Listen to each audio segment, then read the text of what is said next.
Zombies in games. Games in zombies. Your grandmother shitting her pants, then dropping her pants and spinning around at a Zumba class. What do all of these things have in common? They all are events that I would like to violently and quickly get away from at high speeds. Like today's adventure, I was in the middle of capturing B-roll for a video I wanted to do, ranking all of the quests in the Act 1 of Dead Island. And this quest took so fucking long that it killed the battery life in my controller. I'm not even kidding. I got frustrated, footage got messed with. Umami breast milk? Umami breast milk, wow. If my voice sounds coarse and rough like I'm turning tricks in a red light district that specifically services Geodudes, I do apologize. There's a link in the description below to a Patreon write-up where I explain in detail the illness I'm going through. Making videos is kind of a nice cope to deal with the current situation I'm going through. Now let's talk about today's grand old gay old adventure, the adventure that lasted so long it literally killed my Xbox controller. Where the hell am I? Oh yeah, it's coming back to me now. I was chased in here by a mob of bloody maniacs. I was able to lock them out, but I had to kill the bloody bartender. The crazy git was trying to bite me. Didn't have nothing to eat, but I had a hell of a lot to drink. But now I'm all out and hungover as hell and need a bit of the hair of the dog that bit me, huh? Think you can find me some more booze? I'll make it worth your while.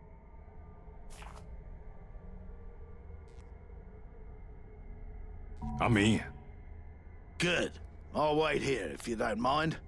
I'm not really up to moving around. The turn of phrase that he uses, the hair of the dog that bit me, is such an obscure line of dialogue even for back then. Props to them for actually including something that would fit for a character in terms of the specific verbiage that that specific person uses in their day-to-day. I may be blowing this out of proportion. I may get a bunch of comments from people saying they still use that colloquialism to this day, but I highly doubt it.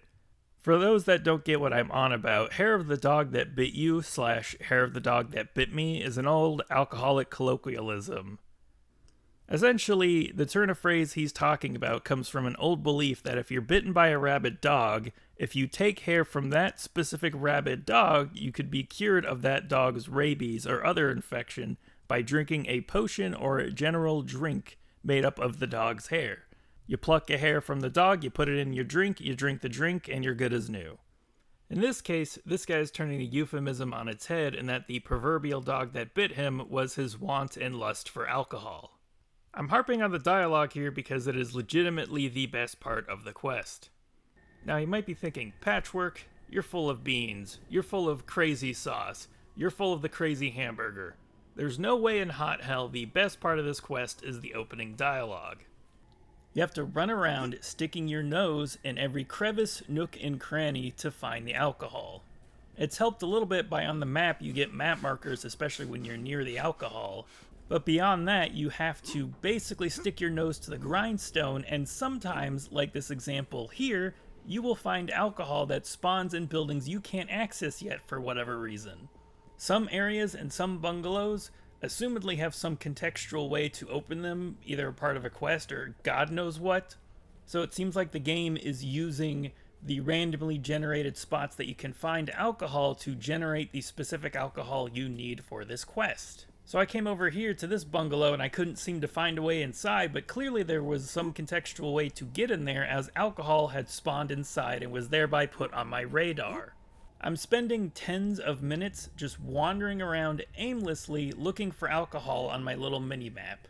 Meanwhile, every Tom, Dick, and Harry is coming out of the woodwork to pick a fight with me.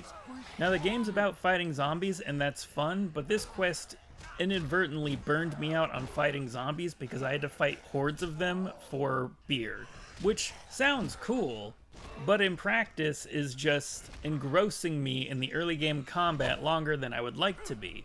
The strength of Dead Island is getting access to workbenches and later on weapon mods to make more cool and fascinating weapons. In fact, when you complete one of the first main quests of the game, Passport to Life, you get your first weapon mod and you get introduced to better weapons throughout the game. The earliest you can take this quest, you have access to nothing but the early game starter crap weapons. So I'm spending oodles and boodles of time rummaging around bungalows looking for alcohol in a frustrating bid to just get this done while I'm surrounded by a sea of zombies with nothing but the crappy starter weapons. Now you might be thinking, why don't you just pick up alcohol while you're doing other missions? Great idea, except for the fact that other missions really don't take place in this area. There's maybe one or two other ones, but for the most part, this mission requires you to track down alcohol specifically. And as a weird added bonus, I don't know if it's just my copy or if it's a bug with Dead Island in general, but for some reason, not on this playthrough, but on a different playthrough, whenever I took this quest, then actively switched off of it and was doing another one, whenever I would pick up alcohol for this quest and turn it in without having this quest selected in my menu, it would bug out and not count. So I was forced to have this quest selected and actively participate in it in order to turn it in. I can't really prove it because I didn't record that playthrough, but trust me when I say, unless I had the quest actively selected and I had picked up alcohol while having the quest actively selected, I could not turn it in. And you have to do this 3 separate times. The menu list lies to you and implies you have to get maybe 1 or 2 more bottles when it's like 3 or 4 per trip. The only reason you would want to do this quest is if you're fine with exploring around, which I am, but to a point, and also the XP is an okay early boost, but the money certainly isn't worth it. The max amount you can get from it is like $180 and some change, and that is absolutely chicken shit comparatively speaking to what you'll get just by walking around. To top things off, on the worst end of it, this quest took so long that my Xbox controller batteries died, as I mentioned earlier in the video. Due to my current condition, as listed in the Patreon write-up, link in the description below, I am not in a financial place to go buy more batteries. So if you want to buy me batteries and or just support me in my trying times as I recover and attempt to return to my in-real-life job, as well as just exist in general that isn't just passing out for hours on end each day unwillingly, check out my links below, my Patreon, and all that other fun stuff. Let me know in the comments below what you thought about this quest. Am I too harsh? Are you one of those people that's like, it's not that deep, bro, followed by a million different emojis? Or do you agree with me in that this quest sucks and can go to the bottom of the ocean? Please leave a like, please leave a comment, please subscribe, and above all else, I hope you have a wonderful day, and I hope you stay safe out there.